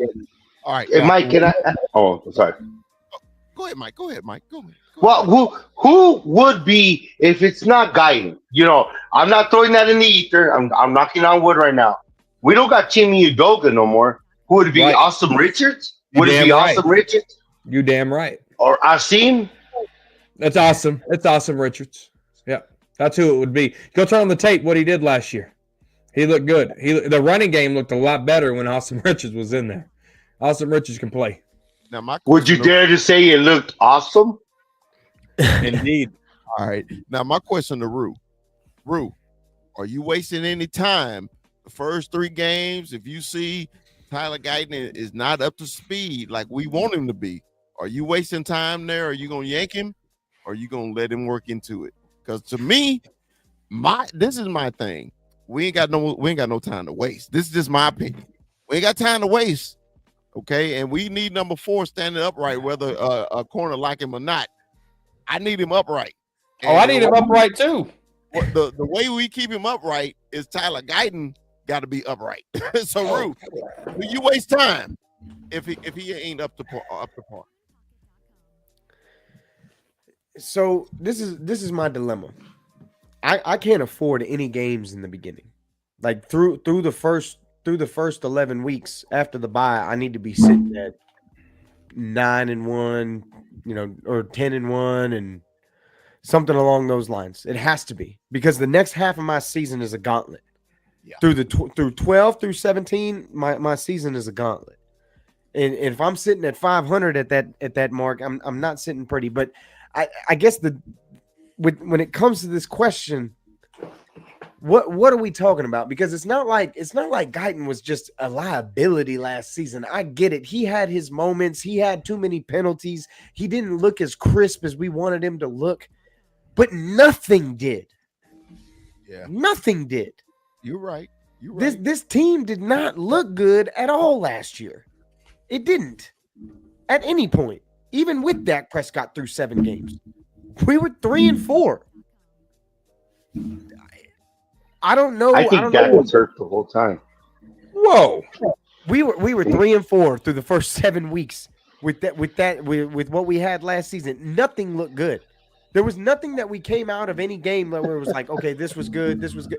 We couldn't run. We were completely 100% relying on what we were getting from CeeDee Lamb, and we were 3-4.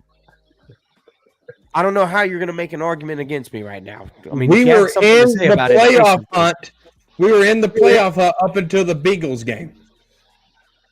Until Owarie didn't know the rules and Leon let it in. Because we should have beat Joe Burrow for a 3rd fucking time and twice with the red rifle. We were 3rd in the league in sacks. Rico Dowdle because had we hovered around 500. Rico Dowdle had 1,000 yards in a short amount of time. There was a lot of bright shining moments. We were a 7-win team with 3 different quarterbacks. Last time we seen that, we went 4-12. Hey, and a clueless head coach, and a clueless mouth open head coach, and a lame duck head coach that looked stupid half the time. Yes, sir. There was nothing. Yes, there was nothing that was like bounce off the walls to be happy about last season. But I understand what he's saying. Rue, there's this silver lining because we were hovering around 500 throughout that time. I mean, it is what it is. Bad teams don't hover that. Bad teams don't hover that. Look how many injuries we had, and we were still talking about hovering over 500. And that's why you guys should be optimistic on this season, baby. This is why we should be optimistic about this season. Listen, all I'm saying is with Tyler Guyton, I'm not expecting this downfall like the rest of you, I guess. I really expect him to take the next step. And I hope so. We're not expecting it. We're just talking it for the sake of talking about it. Like, I get that he didn't have a great year last year, but I expect with the new presence at coach, with the new offensive line, with the offensive coordinator, it's going to be a very stout O-line. I expect Tyler Guyton takes that next step. I don't get where you say that we expect him to fall. We don't expect him to fall. We were putting our best foot forward. When we talked about Asim or Chuma, we're just saying, what if that happens? For the sake of content, what would be the next guy? I don't want Tyler Guyton. No, like I said, he's the difference between us feeling good to great about our teams and standing with that run. I like you said about Kane Adams and Riley. I think they're gonna scheme him to help him. Like earlier, Corner mentioned Chaz Green, and I don't know if you remember the game. It was that Atlanta game, in 2017 or 2018, where freaking Claiborne was on that Y technique, killing him everything, and our boy Jason Garrett didn't do anything to help him. I don't see that case being with Riley or Claiborne. I see they're gonna scheme him to help him. I want Tyler Guyton to do great. We all do. Like I said, it's the difference from here to here. Yeah, I want him to do great too. I just brought up the fact that the inactive games and sitting him at halftime, and that really bothered me. I'm cheering for the kid. I was excited when they drafted him. Kuiper called it again, and I had, because the history of Cowboys drafting offensive linemen. I was expecting more, and that's my bad. That's our bad. Because when you drafting the Zach Martin and the Tyron Smith, and the Taylor, and the Tyler Smith, Travis Frederick, Zach Martin, and these rounds, bro, you expecting the same thing, and then when we got a bunch of inactive games and pulling them at halftime, it really bothered me because I thought the kid was up to speed because he played at OU. OU played top competition. They don't play shabby people. And OU was a throwing team, so I thought his pass set would be, if y'all don't know, it's a pass blocking, how you pass block. His pass set, I thought was good on the right side, but he's on the video. It's a difference, and I keep saying this, but nobody believes me. It's a difference between the right and the left side. It's a total different footwork. Everything. Your sets are jacked. Like, it's crazy. Everything is different. You got to train your mind to go the other way. So I'm cheering for the kid, Rue. I understand what you said. We talked about that at the beginning of the show, how hurt the Cowboys were last year. And I see Drew in the comments, the Eagle fan, he's talking about fucking Drew. Fuck Drew. My whole thing is, Drew, you swept us last year. You swept the hurt team. You have never swept Dak Prescott when he was healthy the whole season. Never. You can stick that up your ego ass and shove it. Anyway, so your bird ass, hollow bird ass. So, Mikey, I got a question for you. We're gonna play a little. Yes, sir. We're gonna play a little quick game before we get out of here. Mike, you know the answer to this question. I know you do. How many head coaches have the Cowboys had? The Dallas Cowboys have had 7 head coaches. No. Wow.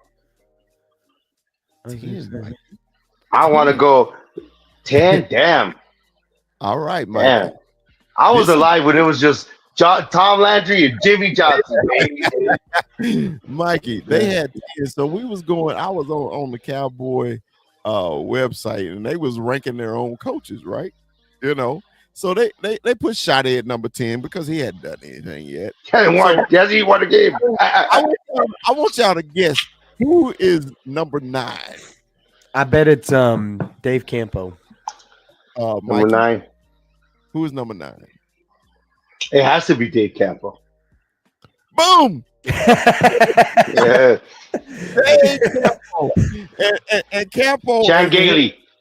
As a head coach from 2000 to 2002, went 15-33. It was some long, tough years. This is when the Cowboys was in salary cap hell, and they were just trying to go through it. Okay, Chan Gailey next. They were trying to get it. So we got Campo at number 9. Number 8, you said who? Chan Gailey. Who you got, Rue? Sure, Chan Gailey. I don't know. Chan Gailey. But people don't realize Chan Gailey had a winning record. He did, but yeah, he's the reason we didn't get Randy Moss, bro. That's true. So Chan Gailey was 8. So who is 7? I'll say Jason Garrett. Is it Jason Garrett? No. He's Mr. 500 himself. Would they put it? No. What? Bill Parcells. Wait, Bill Parcells. Oh, yeah. He built the damn team. Wow. He built. disrespectful.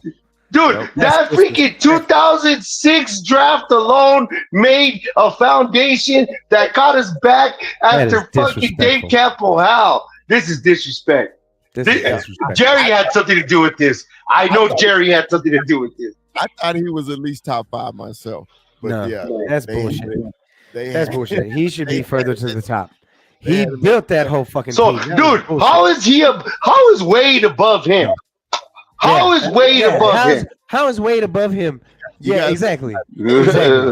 Wade had 3 12-win seasons too until he lost the team. Remember? He did. But he was coaching Somebody else- that was Bill's somebody else's team. team. That was Bill's It team. was Bill's team. so that so was who Bill's y'all, damn who team. y'all who y'all got at number 6? Well, it's not Wade. It's probably Jason now. Yeah, it's probably Jason now. Wade Phillips. Wade. It's Wade. Wade. Of course it's Wade. Wade Of course it's actually Wade. had a winning Because record. fucking at Jason Cowboys. Garrett. Because Jason Garrett was his little fucking pet. That's why. Yeah, Wade was 35-24 for the Cowboys. He actually had a good career, but he lost. We the need to team. see winning percentage. Yeah, when his percentage was 593. Yeah. 59%. 59%, brother. All right. So who y'all got at number 4? Jason Garrett. Now it's Jason. Jason Garrett. Yes. Oh, Bill Snyder. They Or got Barry Switzer. Barry Switzer. What the fuck am I saying? How is he has a Super Bowl? He should be number 3.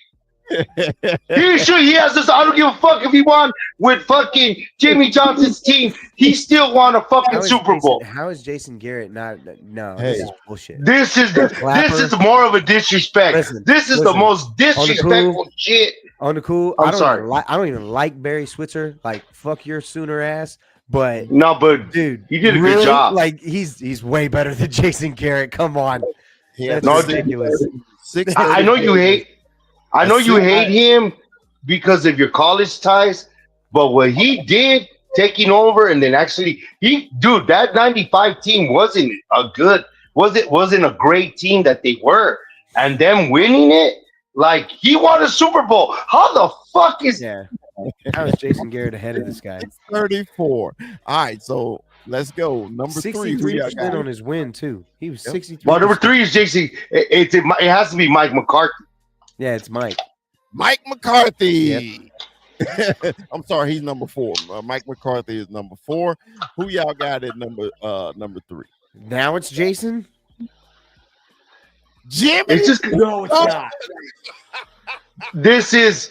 You're fucking with me right now. Like I had high This is blood not a pressure ranking. This is before. not a ranking. There's You're no fucking way. with us. There's no You're way. fucking with us. This is not their ranking. And I love you, Chris, because this is beautiful. We could have did a 3-hour show on how much bullshit this is. Bro, this is on the Cowboys website. They This is rank the not top a ranking. 10 head coaches.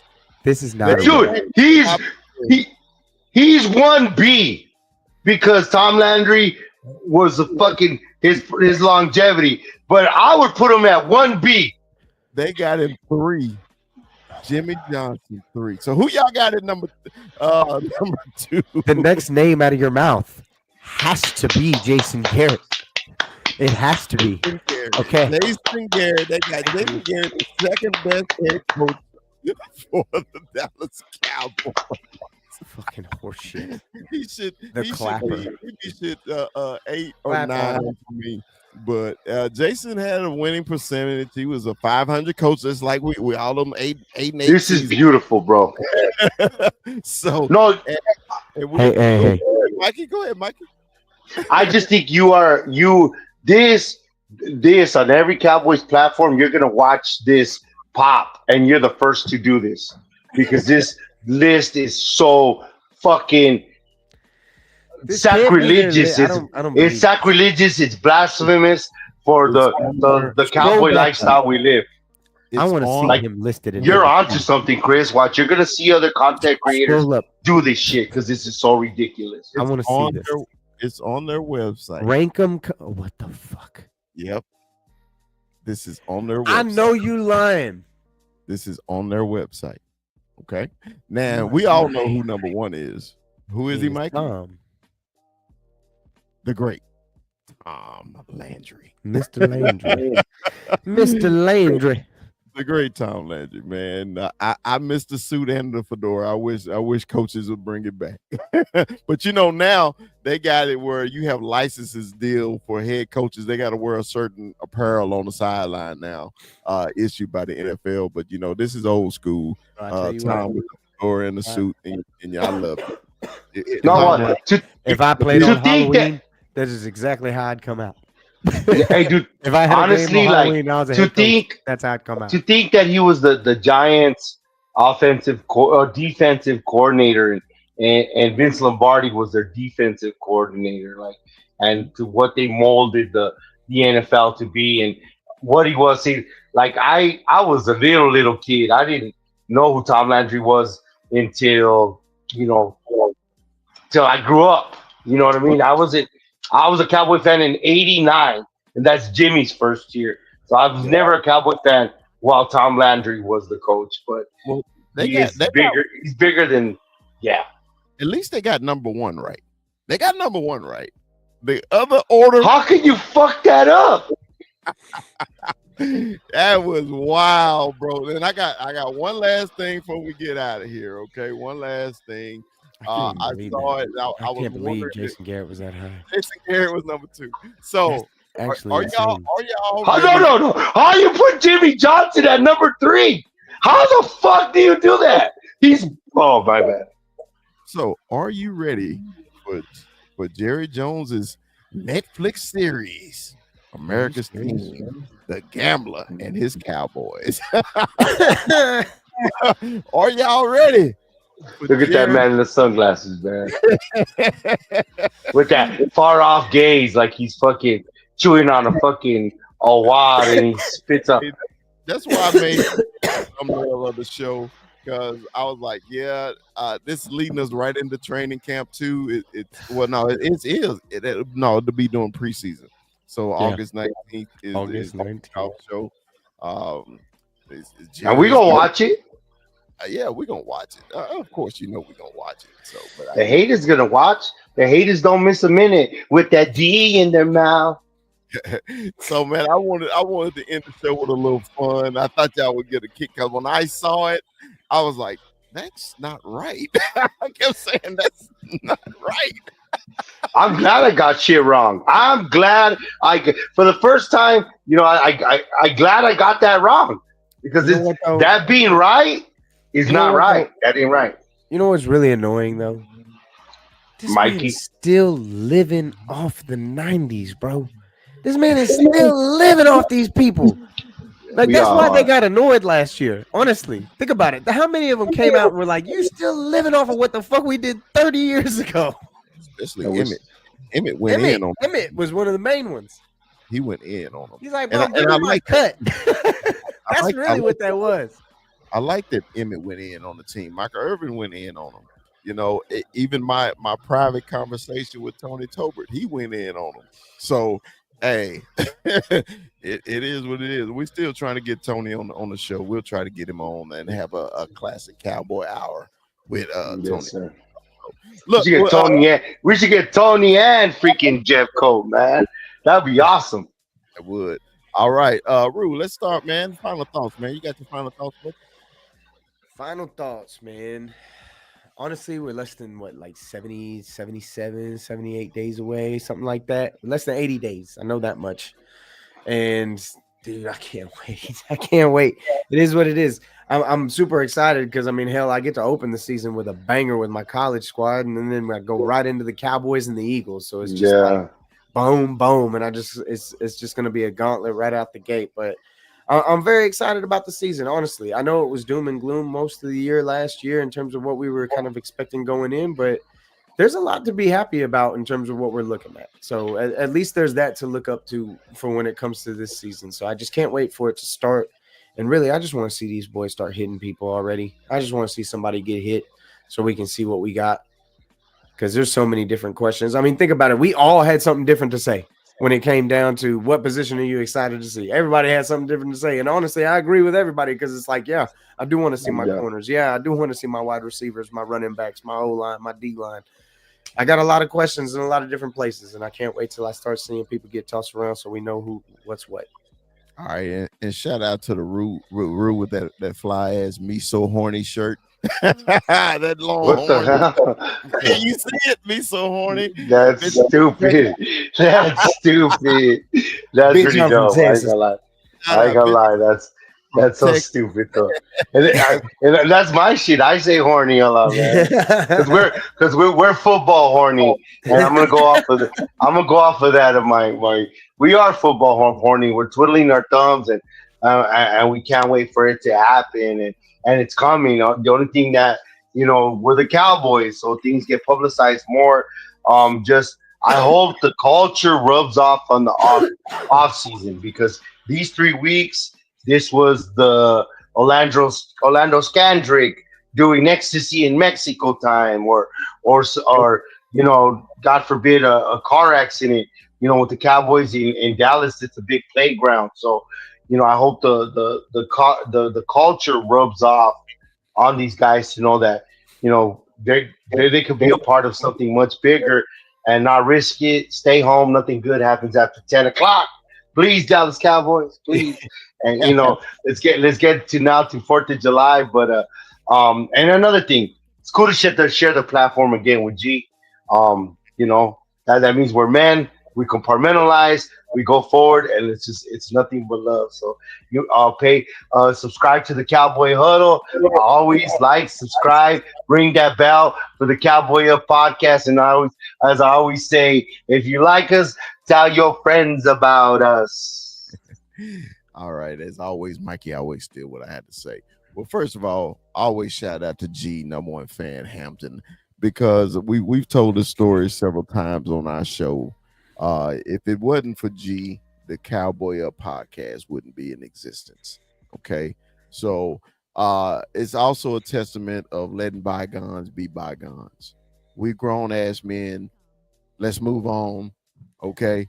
We went our separate ways. But hey, we still got love for the Cowboy Huddle, just like we got love for the Cowboy Up podcast. And we just want everybody to know, if you got a grudge or you feeling about a certain way, time heals all. As you can see, G was on our show.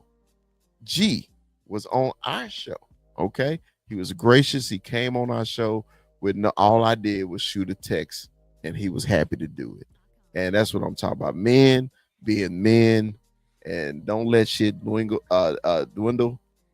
Life goes on, and live the life as a fuck. Because as it always is, we all Cowboy fans. Yeah. It don't matter what show you on and who you cheer for. We all football fans too, and we need to show it. And where the country is going now, we need to show a little love to everybody.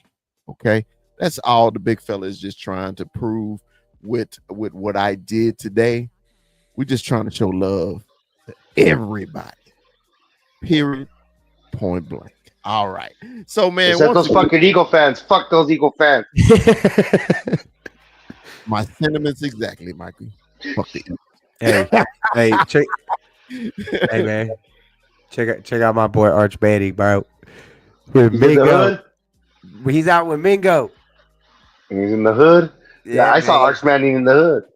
And my boy. Shit. He's like, give the little brother the ball back. Well, look, man, appreciate G from stopping by. I always appreciate Cowboy Corner.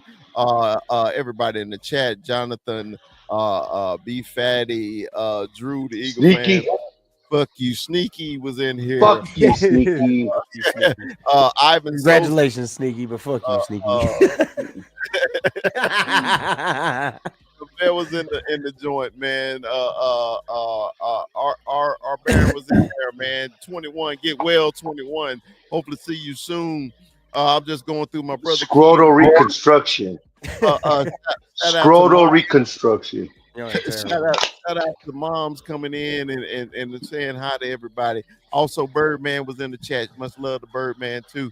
Hey man, appreciate y'all, man. Like Mike say, tell your friends about us, like and subscribe. And like the big fella always say, Dallas Cowboys for life. Puro pinche Boys, Jason Garrett number 2. What the fuck they smoking at that fucking? I swear to fucking God. That was.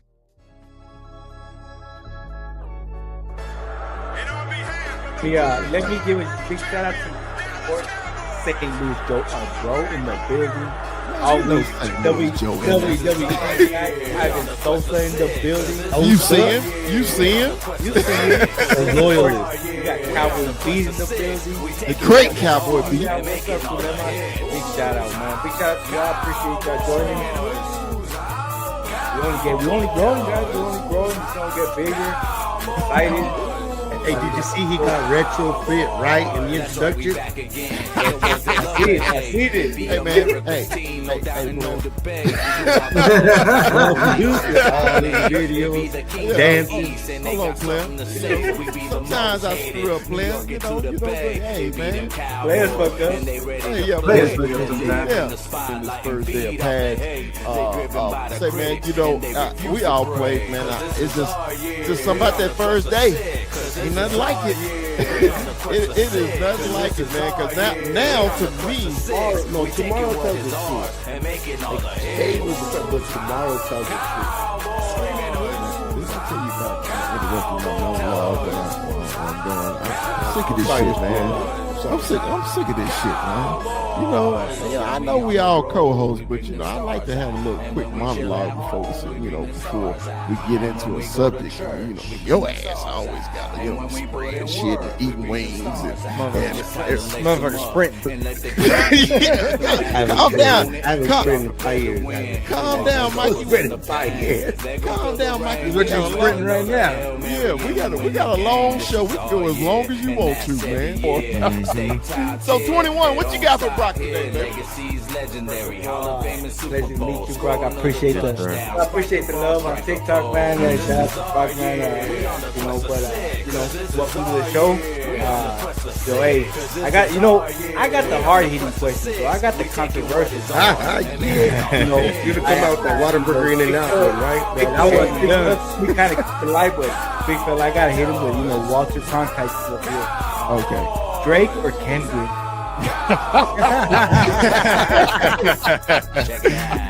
See, okay, I'm gonna be honest with you. I have never really grew up liking Kendrick like that, right? I've always been a big Drake fan, so I'm gonna say Drake, but not like us. Like I was telling Terrence the other day, because Terrence is a huge Kendrick fan. I was like, not like us has me feel like a certain way, because I'm like sitting there like vibing to that song, but it's like this is Drake, you know, and I'm a Drake fan over Kendrick any day. So that's not the only Kendrick song I like. Yeah. And remember, like, subscribe. You know, don't forget to like. Don't forget to like. You know, if you love us, tell your friends about us. Like.